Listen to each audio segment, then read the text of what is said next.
Pero aquí estamos, hermanos, dándole gracias a Dios por este hermoso domingo que Dios nos ha dado. Este es el día, hermano, porque dedique el Señor este día por lo menos, hermano.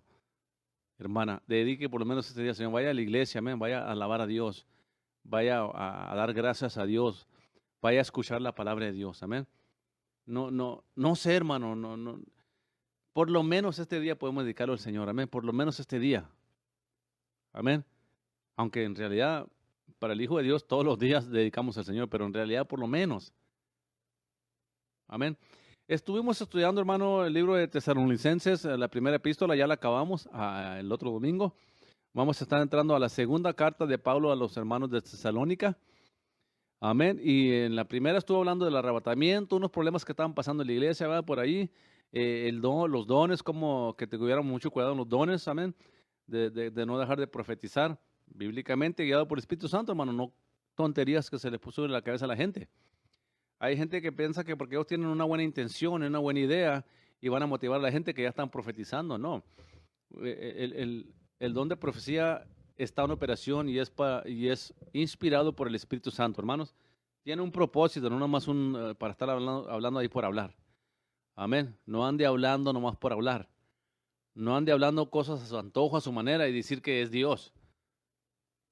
No le esté faltando respeto al Espíritu Santo de esa manera, ¿ok? Si el Espíritu Santo no le dice que diga algo, guarde silencio, no diga nada. Porque eso pasa muy a menudo ahora. Tanto apóstol, tanto profeta que hablando tontería y media y ellos y la gente ciegamente lo siga. Y van tras ellos como si fueran grandes profetas de Dios o apóstoles. Es pura filosofía positiva que enseñan, puras cosas que motivan a la gente. No debe ser así si somos hijos de Dios.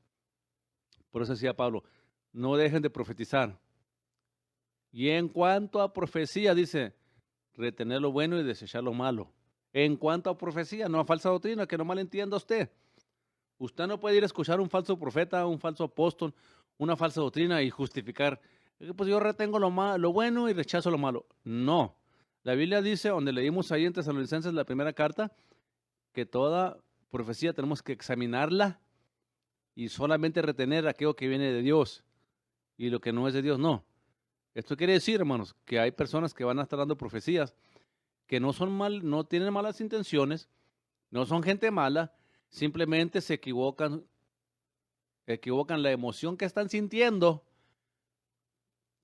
a cuando habla el Espíritu Santo. Y por eso dice, escucharlo todo, retener lo bueno y desechar lo malo. En cuanto a falsa doctrina, falso maestro, la Escritura es bien clara, que ni les demos la bienvenida, ni le digamos Dios te bendiga. Pablo dice que sea eternamente condenado, anatema. Todo aquel que traiga la doctrina que no es Cristo, que no es Jesucristo. La Biblia es muy clara en eso.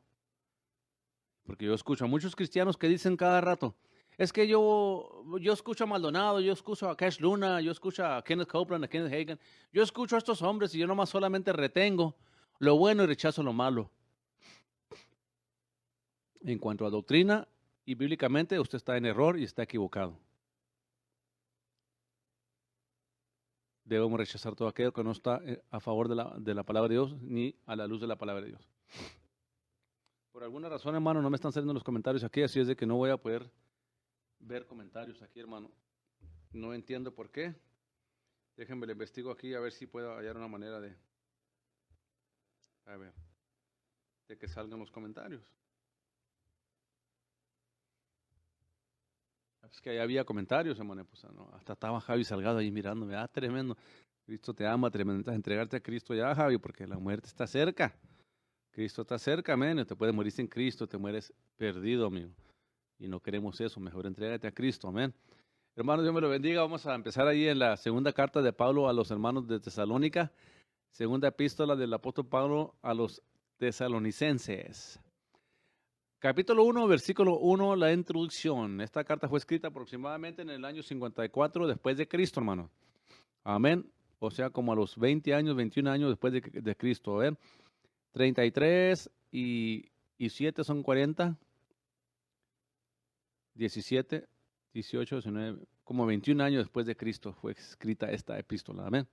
El problema que estaban teniendo los hermanos de Tesalónica, que habían perdido la esperanza de la vida eterna. Ellos pensaban que la resurrección ya no era. Y Pablo les habla del arrebatamiento. Es la epístola donde Pablo habla específicamente del arrebatamiento antes de la gran tribulación. Y él les explica claramente que en el arrebatamiento viene Cristo personalmente a llevar a su iglesia. En la segunda venida, Dios manda a los ángeles a que escojan a los judíos de todas partes del mundo para llevarlos a Israel, porque Él les prometió preservarlos. Entonces todo Israel será salvo. Amén. Pero no confundamos una cosa con la otra. Para poder llamarle arrebatamiento a algo en la Biblia, hermano, a un evento, tiene que haber resurrección, entienda eso. Tienen que levantarse los muertos primero y los que estemos vivos ser juntamente arrebatados. Y usted no encuentra una resurrección en Mateo 24, en Lucas 21, ni en Marcos 13. Mucha gente malentiende la escritura donde dice, y dos estarán moliendo en el molino, uno será tomado y uno dejado. Si estás en la azotea, no bajes para abajo para agarrar tu prenda. Córrele. Oren para que su viaje, no el rapto, no sea en el invierno o día sábado. No está hablando del rapto ahí. ¿Por qué? Si fuera el rapto, ¿qué importa dónde esté? En la azotea abajo. El rapto va a ser instantáneamente. Si fuera el rapto, ¿qué importa que la mujer esté encinta? Si fuera el rapto, ¿qué importa que sea el invierno? Si fuera el rapto, ¿qué importa que fuera el día sábado? No, esta escritura que usted, Mateo 24, Lucas 21 y Marcos 13, se refiere a la persecución. Cuando Él manda a los ángeles que recojan a todos los escogidos, no está hablando del rapto, está hablando que va a ir a traer a los judíos los ángeles. Y en la carta, la primera carta de Pablo a los tesalonicenses, estuvimos viendo, donde Pablo habla que los muertos en Cristo resucitarán primero, luego nosotros los que vivimos seremos arrebatados juntamente con ellos para encontrarnos con el Señor en el aire. Palabra aer en griego, que significa 6,000 a 7,000 pies. En la segunda venida, Cristo pisa tierra, establece su reino aquí. En el arrebatamiento, la iglesia se va en las nubes para estar con el Señor hasta que regresemos con Él después de la gran tribulación. Por eso la Escritura dice, bienaventurado el que tiene parte en la primera resurrección, porque no sufrirá daño de la segunda muerte. Está hablando del rapto, hermano. Rapto, arrebatamiento, resurrección, es lo mismo. Parousia, la segunda venida, Él viene, establece sus pies aquí en la tierra. Arrebatamiento, arpazo, es arrebatar repentinamente y violentamente. Esta es la diferencia. En el arrebatamiento, Pablo le dice a los hermanos de Tesalónica, Cristo no viene a la tierra, vamos a ir al encuentro con Cristo en las nubes, para estar para siempre con Él. No se quiere perder usted la primera resurrección, es importante que usted participe en la primera resurrección, porque si no, va a pagar un alto precio. Aunque sobreviva la gran tribulación y entre el milenio, aún Satanás va a ser suelto después de 1000 años del milenio de Cristo, de cuando Cristo reina con todo el mundo. Hay mucha gente que sobrevivió los juicios de la gran tribulación. Hay mucha gente que se convirtió a Cristo durante la gran tribulación. Y hay mucha gente que va a estar naciendo y convirtiéndose durante el milenio. Y para este grupo particular va a ser suelto Satanás un breve momento después del milenio para probar su fe. Y hay oportunidad que nieguen la fe, que se mueran perdidos. Por eso dice la Escritura y establece que nuestra meta debe ser irnos en la primera resurrección, o sea, en el arrebatamiento. Porque no sufriremos daño en la segunda muerte. Tendremos cuerpos glorificados. Por lo cual le damos la honra y la gloria al Señor. Empecemos, hermano. Ahora vamos a la segunda carta que le dice Pablo a los hermanos de Tesalónica. Le voy a estar leyendo la escritura y luego le voy a estar leyendo la nota. Pablo y Silas y Timoteo a la iglesia de los tesalonicenses. Es probablemente la segunda epístola escrita por el gran apóstol. Que es en Dios nuestro Padre y en el Señor Jesucristo. No dice que es en Dios, que es el Padre, dice que es en Dios nuestro Padre y en el Señor Jesucristo. Menciona dos ahí, al Padre y a Jesucristo. Nota, Dios es nuestro Padre en virtud de Cristo y lo que Él hizo por nosotros en la cruz. Dice el apóstol Pablo en el 2, gracia y paz. La paz que resulta de la santificación. Gracia y paz a vosotros de Dios, nuestro Padre y del Señor Jesucristo. Nuevamente, del Padre y del Señor Jesucristo. No dice del Padre que es el Señor Jesucristo. Dice gracia y paz a vosotros de Dios nuestro Padre y del Señor Jesucristo. Amén. Crecimiento espiritual es el subtítulo, versículo 3. Debemos siempre dar gracias a Dios de vosotros, hermanos, como es digno por vuestra fe, porque es digno por cuanto vuestra fe va creciendo. Nota, la palabra crece a la medida que la palabra se explica correctamente. Y la cruz sigue siendo siempre el objeto de la fe. A mí me gusta decir el objetivo, hermano. No me gusta usar la palabra objeto, que significa lo mismo. El objetivo de nuestra fe, que es Cristo. Y dice Pablo, y la caridad de cada uno de todos vosotros abunda entre vosotros. Abunda entre vosotros. Nota, presenta el primer distintivo del cristiano. Que amemos a los hermanos. Amén. Que amemos a los hermanos. El 4, capítulo 1, 4 del libro de Pablo a los tesalonicenses, o la carta. Tanto que nosotros mismos nos gloriamos de vosotros en las iglesias de Dios. No dice la iglesia de Dios, las iglesias. Porque hay gente que dice que nomás debe de haber una iglesia. Hay una secta aquí en Odessa que dicen que ellos son la iglesia de Odessa. No hay nadie como ellos, son la única verdadera. Traen falsa doctrina, falsa enseñanza y han engañado a mucha gente en Odessa. Dicen ellos que nomás debe haber una sola iglesia por cada pueblo. Mentira del diablo. Aquí vemos claramente que Pablo se está refiriendo a las iglesias de Dios. Somos un solo cuerpo, hermano. Pero este cuerpo se expande por todo el mundo entero.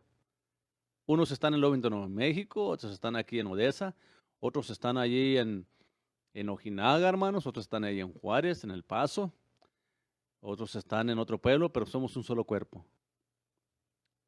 Somos varias iglesias, diferentes iglesias, pero un solo cuerpo en Cristo. Amén. Nota, habían tomado la poca enseñanza de Pablo, había pedido impartirles, que era sin duda la cruz, y la usaban a lo máximo.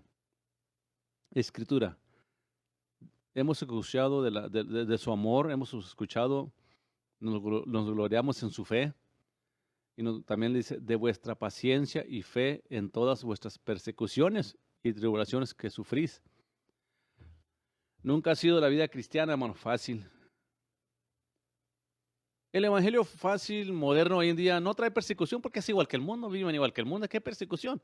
Toman igual que ellos, escuchan música mundana igual que ellos en sus fiestas, viven juntos sin casarse, van al cine a ver basura que blasfema a Dios. Le quiero decir una cosa a usted, hermano. Yo he visto a muchos cristianos que van a ver los Avengers, que van a ver todas estas películas nuevas, y no disciernen que esas películas, yo nomás en un ratito que escucho lo que están viendo, ahorita entramos a un hogar, y en un ratito levanté lo que estaba pasando en esa película para niños. Hablaban de la diosa Uma, de la mitología. Hablaban de quebrar embrujamientos. Aún los Avengers, aún caricaturas que parecen inocentes, mencionan a los dioses de la mitología griega, hebrea y cuantas mitologías hay en el mundo. Son películas que invocan nombres de dioses paganos, dioses de la mitología, y la gente viéndolas ahí como si nada. Porque no hay discernimiento en el pueblo de Dios, no hay discernimiento en los cristianos. Miran las películas a su antojo y no hay convicción de nada. Usted y yo como hijos de Dios, como cristianos, debemos tener mucho cuidado qué vemos y qué no vemos, qué escuchamos y qué no escuchamos. Porque no somos un pueblo santo nosotros. ¿Qué significa que somos un pueblo santo? Somos un pueblo separado para Dios. Un pueblo que se separa para Dios. Sigue diciendo el apóstol Pablo. El 5. Una demostración del justo juicio de Dios. Nota. El sentido de esta frase consiste en que la resistencia de aflicción por causa de la justicia en una manera apropiada es prueba que habrá justicia de Dios el día final.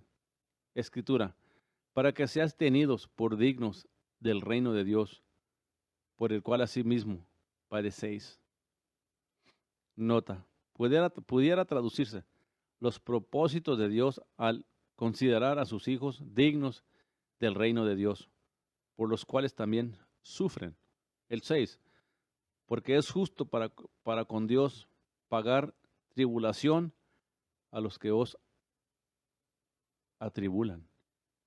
Qué tremendo, ¿verdad? Dice, es justo para con Dios. O sea, Dios hará justicia, hermano. A veces en vida, pero también al final. Y a veces quizás no lo miren en vida, pero al final. En el juicio del trono blanco. Todas aquellas gente, por ejemplo, la Inquisición de la Iglesia Católica, hermano. Y a través de la historia de la Iglesia Católica que ha perseguido a los cristianos, los ha matado, les ha quitado sus negocios. Los perseguían terriblemente. Van a dar un día cuenta a Dios por todas esas maldades. El que Juan Pablo II se le haya inclinado ahí a un crucifijo en el Vaticano a pedir perdón por las persecuciones, eso no tiene que ver nada. Eso no lo toma en cuenta Dios. Ellos darán cuenta a Dios por todas las persecuciones de mis hermanos en Cristo que mataron cobardemente, que les cortaban la cabeza, los quemaban vivos, porque no se sometían a la Iglesia Católica. Y es solamente justo que Dios los llame a cuentas en el día del juicio final. Porque es justo para con Dios pagar tribulación a los que atribulan. Nota, no hay que defendernos con respecto a la retribución, sino que debemos dejarlo en las manos del Señor. Esto es en cuanto, hermano, a sufrir por la causa de Cristo. Amén. A sufrir por la causa de Cristo. Usted trabaja en el mundo secular igual que yo y a veces vemos injusticias que tenemos que llamar la atención a los patrones y decirle, mira, esto está pasando y esto está pasando y tenemos que parar esto. ¿Ok? No se refiere a eso, se refiere a persecución por la causa de Cristo, por la causa del Evangelio. Que lo vituperen, que lo persigan por la causa de Jesucristo, entonces ahí no podemos hacer nada nosotros. Tenemos que dejar que Dios haga justicia, porque Dios es misericordioso, amén. Y es posible que esa gente un día se arrepienta, como lo era Pablo. El apóstol Pablo, el que nos está escribiendo esta epístola, perseguía a la iglesia y la asolaba, pero tuvo un encuentro con Jesucristo, Dios lo salvó y llegó a ser un gran apóstol de Dios, quien nos explicara detalladamente el significado del nuevo pacto. Lea sus epístolas, se va a dar cuenta, hermano, qué poderoso es el Evangelio de Jesucristo. Versos la ley, los judaizantes, versos las filosofías de hombres, ciencias de la mente, versos toda esa falsedad que ofrece Satanás y su engaño. Nuevamente, el apóstol Pablo vuelve a hablar a los hermanos de Tesalónica y los vuelve a recordar en la segunda epístola de la venida del Señor Jesucristo. Y a vosotros que sois atribulados, daros descanso con nosotros. Cuando se manifestara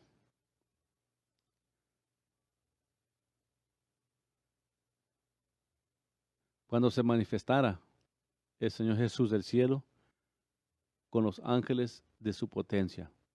Nota, se refiere a la segunda venida, que es diferente al arrebatamiento. ¿Se fija? Por eso tenemos que entender a diferenciar, hermano, entre el arrebatamiento y la segunda venida. Hay mucha gente que confunde eso. La segunda venida no tiene resurrección. En la segunda venida, Él viene a establecer su reino aquí, a restaurar a Israel y a reinar por 1000 años. Esa es la segunda venida. En el arrebatamiento nos vamos con Él antes de la gran tribulación para estar con Él en el cielo, en la Nueva Jerusalén, hasta que volvamos con Él a reinar durante el milenio.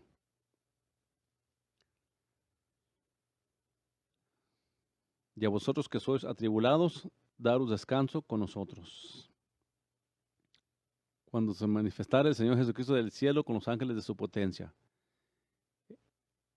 en llama de fuego, para dar el pago a los que no conocieron a Dios, ni obedecieron el evangelio de nuestro Señor Jesucristo, las cuales serán castigados de eterna perdición por la presencia del Señor y por el poder y por la gloria de su poder, cuando viniere para ser glorificado en sus santos y hacerse admirable en aquel día en todos los que creyeron, por cuanto nuestro testimonio ha sido creído entre vosotros en aquel día.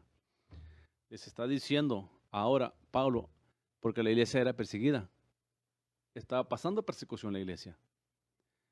Y déjenme una cosa, hermano, la verdadera iglesia siempre ha sufrido persecución. No la iglesia moderna comprometida con el mundo, que no tienen compromiso con Dios, nomás sirven a Dios al antojo cuando les da la gana nomás, y a su manera. Pero Pablo les asegura aquí, hermanos, que el Señor vendrá y hará justicia y castigará a todos aquellos que no creyeron en el Evangelio y que persiguieron a la iglesia. Dios les pagará a ellos sus malas obras. Así es que Pablo les vuelve a explicar a ellos, hermanos, de que el Señor viene y va a hacer justicia. Aquí se refiere a la segunda venida. Vamos a seguir leyendo, dice el 11. Por lo cual, asimismo, oramos siempre por vosotros, que nuestro Dios os tenga por dignos de su vocación y llene de bondad a cada voluntad y toda obra de fe con poder, para que el nombre de nuestro Señor Jesucristo sea glorificado en vosotros y que vosotros en Él, por la gracia de nuestro Dios y del Señor Jesucristo. Al apóstol Pablo se le llama el apóstol de la gracia, hermanos, el apóstol de la gracia. Usted y yo, como hijos e hijas de Dios, tenemos que entender la obra de gracia de Dios en nosotros. La gracia nos salvó, hermanos. Por gracia somos salvos, no por obras, para que nadie se gloríe. Efesios 2:8. La gracia nos salva. Pero aquí vemos que Pablo está hablando de los creyentes, no de salvación, sino de su fe, de su fidelidad, de aguantar tribulaciones, recordándoles que Dios va a castigar a aquellos que están en contra del Evangelio, que nos atormentan a nosotros. Pero les dice aquí también, y vosotros en Él, por la gracia de nuestro Dios y del Señor Jesucristo. Tenemos que entender, hermanos, que la gracia de Dios puesta a nosotros, dada a nosotros, la necesitamos diariamente para poder vivir para Dios. La gracia es importante porque la gracia es el continuo trabajo o obra del Espíritu Santo obrando en usted y en mí para perfeccionarnos para la obra de Dios, para el servicio a Dios. O sea, la gracia de Dios no nomás se nos fue dada para ser salvos y ya, ahí terminó.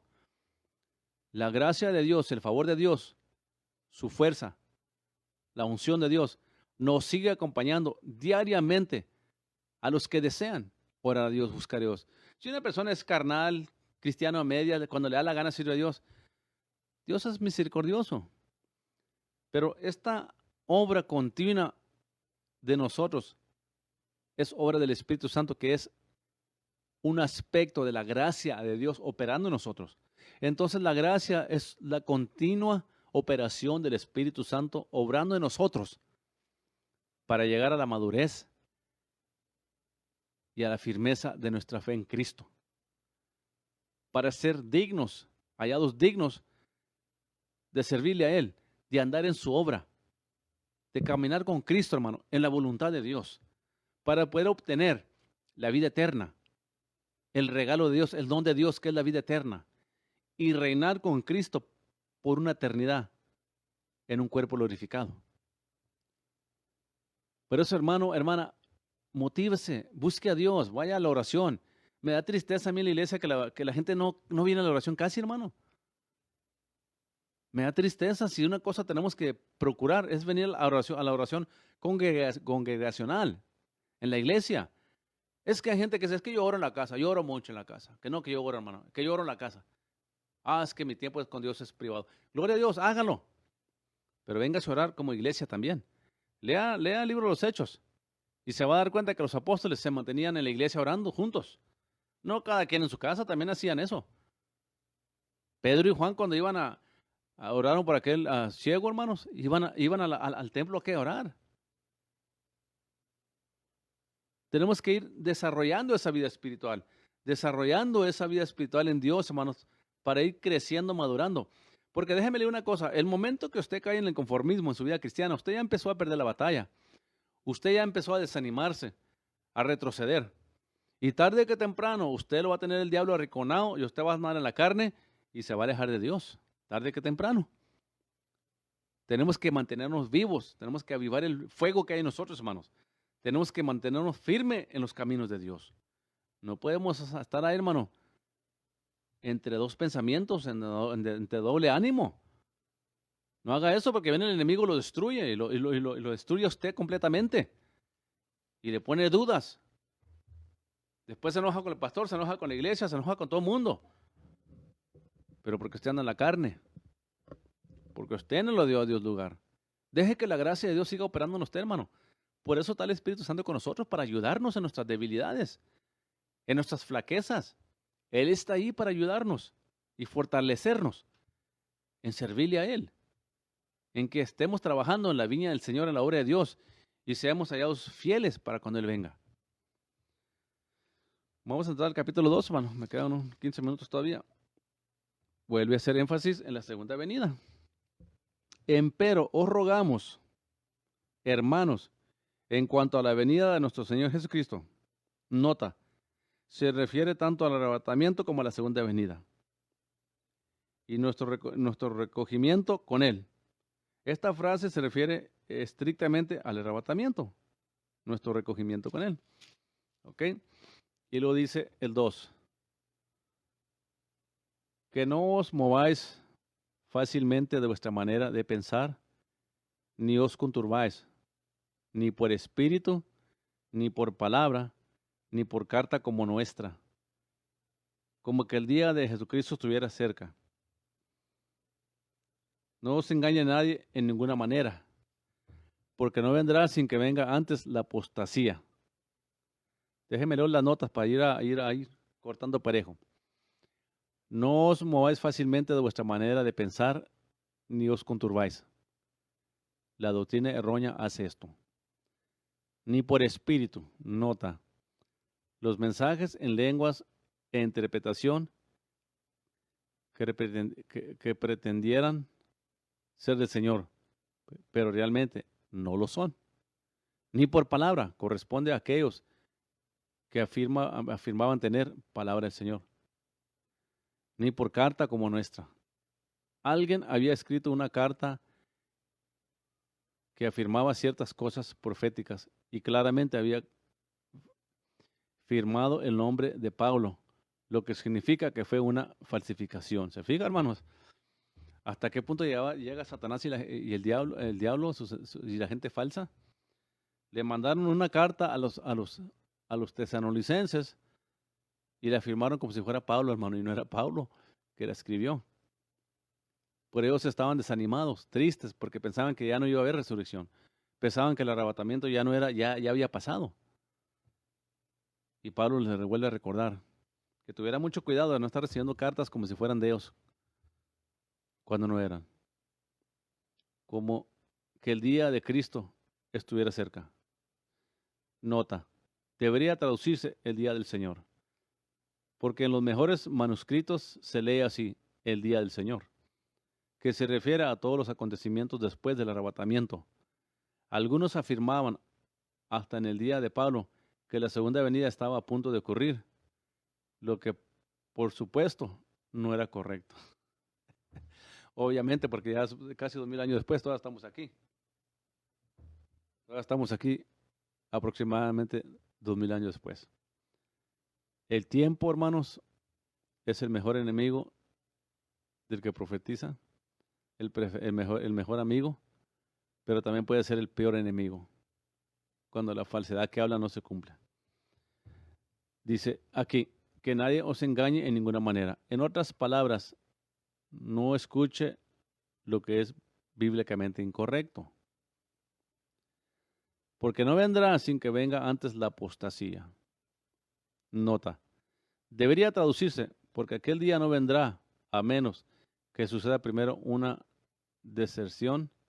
Se refiere al arrebatamiento, que en esencia dice que la segunda venida no puede correr hasta que acontezca ciertas cosas y se manifieste el hombre de pecado, el hijo de perdición. Se refiere al anticristo que tiene que aparecerse en el mundo antes de la segunda venida. ¿Se fijan, hermanos? La importancia de entender todo en su perspectiva correcta. La gente anda por ahí diciendo y profetizando que viene un grande avivamiento. Pero yo quisiera base bíblica para que ellos me enseñaran dónde dice la escritura que viene un grande avivamiento. Porque según la escritura, viene una grande apostasía y no viene. Ya está aquí la grande apostasía. Ya está la apostasía en las iglesias. Ya la iglesia está apostatada.